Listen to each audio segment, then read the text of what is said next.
Hello, my dear friends and my dear students. I am Madhur Barua. Today I am going to discuss about sentence. আজি মই sentence সম্পর্কে আলোচনা কৰিম নাইবা বাক্য সম্পৰ্কে আলোচনা কৰিম। Sentenceৰ নাইবা বাক্যৰ ভাগ কেইটা আছে সেই সম্বন্ধে ছাত্ৰ-ছাত্ৰীবিলাকে জনাটো খুবেই দৰকাৰী। যেতিয়া ইংৰাজী লিখিব লগা হয় তেতিয়াহলে আমি sentenceৰ প্ৰকাৰ কি কি নাইবা যেতিয়া আমি ইংৰাজী ক'ব লগা হয় sentenceৰ ভাগ কেইটানো কি কি সেই সম্পৰ্কে আমি নাইবা ছাত্ৰ-ছাত্ৰীবিলাকে জনাটো খুবেই দৰকাৰ। মই বৰ্ডত গোটেই কথাখিনি লিখিছো। এতিয়া মই বৰ্ডলৈ আহিছো। সেন্টেন্স সম্বন্ধে আলোচনা কৰাৰ আগে সেন্টেন্স নো কি, বাক্য কি, সেন্টেন্সৰ ডেফিনিশন কি নাইবা সংজ্ঞা কি সেই সম্পৰ্কে আমি জনাটো দৰকাৰ। It's a very easy simple one. A sentence is a group of words. বাক্য মানে শব্দৰ সমষ্টি, giving a complete sense. তাৰ এটা সম্পূৰ্ণ অৰ্থ প্ৰকাশ কৰে। গতিকে এটা বাক্যত বিভিন্ন ধৰণৰ শব্দ থাকে আৰু সেই শব্দবিলাকে যিটো অৰ্থ প্ৰকাশ কৰে নাইবা ধুনীয়াকৈ যদি অৰ্থ প্ৰকাশ কৰে এটা বাক্যই সেইটোকে আমি কি বুলি ক'ম, সেন্টেন্স বুলি ক'ম নাইবা বাক্য বুলি ক'ম। এতিয়া মই লিখিছো কাইণ্ডছ অফ সেন্টেন্সেস। বাক্যৰ প্ৰকাৰ কি according to meaning। গতিকে অৰ্থ অনুযায়ী বাক্যৰ প্ৰকাৰ কি কি সেই সম্পৰ্কে আমি আলোচনা কৰিম। আমি ইয়াতে 5 প্ৰকাৰৰ বাক্য পাইছো। প্ৰথমটো হ'ল assertive sentence or declarative or statement। প্ৰথমটো আমি assertive বুলি ক'ব পাৰো নাইবা declarative বুলি ক'ব পাৰো নাইবা আমি statement বুলি ক'ব পাৰো। দ্বিতীয় প্ৰকাৰটো হ'ল interrogative sentences, প্ৰশ্নবোধক বাক্য। তৃতীয় প্ৰকাৰটো হ'ল imperative sentence, যিবিলাক আদেশ অনুৰোধ বুজায় তেনেকুৱা বাক্যবিলাকক imperative sentence বুলি কোৱা হয়। চতুৰ্থটো হ'ল optative sentence আৰু পঞ্চমটো হ'ল শেষৰটো হ'ল exclamatory sentence। গতিকে এই 5 প্ৰকাৰৰ বাক্যৰ বিষয়ে আমি বেলেগে বেলেগে জনাটো খুবেই দৰকাৰ। assertive sentence কাক বলে, interrogative sentence কাক বলে, imperative sentence কাক বলে, optative sentence কাক বলে নাইবা exclamatory sentence বিলাক কেনেকুৱা ধৰণৰ আমি গোটেই কথাবিলাক জনাটো খুবেই দৰকাৰ। গতিকে প্ৰথমতে আহিছো মই assertive or declarative or statement। ইয়াৰ ডেফিনিশনটো এনেকুৱা, সংজ্ঞাটো এনেকুৱা। An assertive sentence is a sentence. Assertive sentence এনেকুৱা এটা বাক্য that states a fact, এটা ঘটনা প্ৰকাশ কৰে বা কিবা এটা বস্তুৰ বিষয়ে বৰ্ণনা কৰে। Such sentences are simple statement। এনেকুৱা বাক্যবিলাক simple, সহজ সৰল কিছুমান statement, কিছুমান কথা প্ৰকাশ কৰে।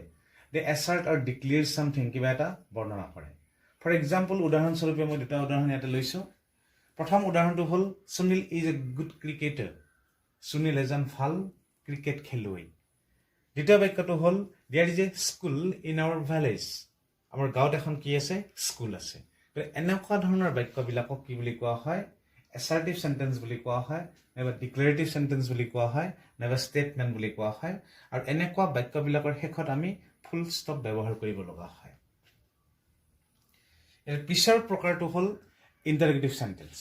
আৰু interrogative sentence তো যথেষ্ট পৰিমাণে সহজ, ছাত্ৰ-ছাত্ৰীবিলাকে গম পায়।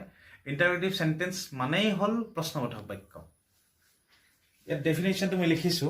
An interrogative sentence asks a direct question and is punctuated at the end with a question mark। interrogative sentence বিলাকে নাইবা প্ৰশ্নবোধক বাক্যবিলাকে এটা ডাইৰেক্ট কুৱেশ্যন এটা সোধা যায়, প্ৰত্যক্ষ এটা প্ৰশ্ন সোধে। আৰু interrogative sentenceৰ শেষৰ ফালে কি থাকে, question markটো থাকে। punctuated at the end with a question mark, শেষৰ ফালে question mark থাকে। For example, উদাহৰণস্বৰূপে মই এটা লৈছো, what is your name? তোমাৰ নাম কি? In which class do you read? এনেকুৱা বাক্যবিলাকক আমি কি বুলি ক'ম, interrogative sentence বুলি ক'ম নাইবা প্ৰশ্নবোধক বাক্য বুলি ক'ম। গতিকে আমি যেতিয়া ইংৰাজী লিখিব লগা হয় নাইবা ইংৰাজী ক'ব লগা হয় interrogative sentence যথেষ্ট পৰিমাণে ব্যৱহাৰ কৰা হয়। সেইকাৰণে ছাত্ৰ-ছাত্ৰীবিলাকে interrogative sentence সম্পৰ্কে জনাটো নাইবা সেই বাক্যবিলাকৰ গঠন জনাটো খুবেই দৰকাৰ। এতিয়া আহিছো imperative sentence লৈ। তৃতীয় প্ৰকাৰটো হ'ল 3 নম্বৰ ভাগটো হ'ল imperative sentence। এতিয়া imperative sentence কি বুজায়, ইয়াত মই ডেফিনিশনটো লিখিছো। It's a very easy. Imperative sentence is used to convey a command, request, prayer, etc.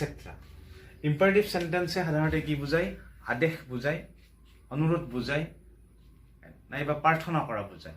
তেনেকুৱা অৰ্থ প্ৰকাশ কৰিবলৈ আমি নাইবা ছাত্ৰ-ছাত্ৰীবিলাকে imperative sentence ব্যৱহাৰ কৰাটো খুবেই দৰকাৰ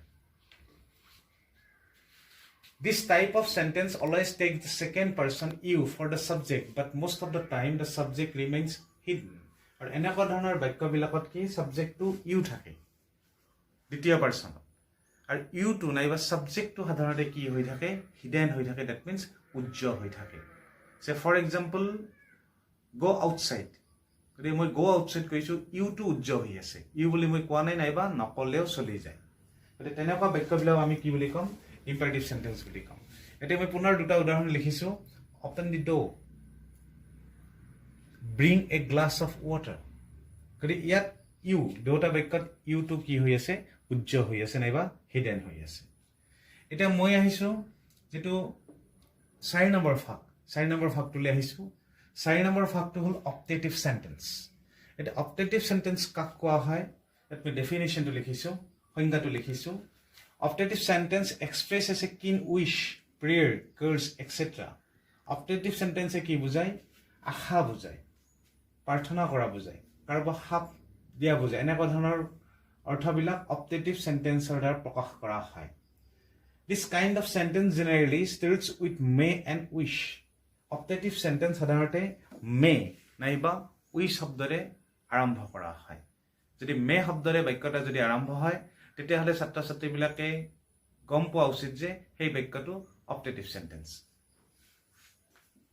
ইয়াত মই উদাহৰণ লিখিছো মে ইউ বি হ্যাপি মেৰে বাক্যটো আৰম্ভ হৈছে সেই কাৰণে এই বাক্যটো আমি কি বুলি কম অপটেটিভ সেন্টেন্স বুলি কম লং লিভ নেতাজী কেতিয়াবা মে শব্দটো নাথাকিব পাৰে মে শব্দটো নাথাকিলেও বাক্যটা কি হ'ব পাৰে অপটেটিভ হ'ব পাৰে মই লিখিছোৱে sentences sometimes may remains hidden sentences নহয় sometimes may remains hidden কেতিয়াবা may to কি হৈ থাকিব পাৰে hidden উজ্জ্বল হৈ থাকিব পাৰে নাইবা লুকাই থাকিব পাৰে ফৰ এক্সাম্পল এই উদাহৰণটো লং লিভ নেতাজী এই বাক্যটোত may শব্দটো আমাৰ আৰম্ভণিত নাই এটা শেষৰ যেটো ভাগ শেষৰ ভাগটো লৈ আহিছো শেষৰ ভাগটো হ'ল exclamatory sentence the exclamatory sentence ৰ যেটো ডেফিনিশন নাইবা সংজ্ঞা মই এটা লিখিছো সংজ্ঞাটো মই মাতি দিছো আৰু বুজাই দিছো An exclamatory sentence conveys a strong emotion. Abeg bujai, শক্তিশালী আবেগ বুজায় exclamatory sentence and excitement, উত্তেজনা বুজায় and ends with an exclamation mark. আৰু exclamation mark এদি কি হয় বাক্যটো শেষ হয় For example, এইটো আমাৰ exclamation mark.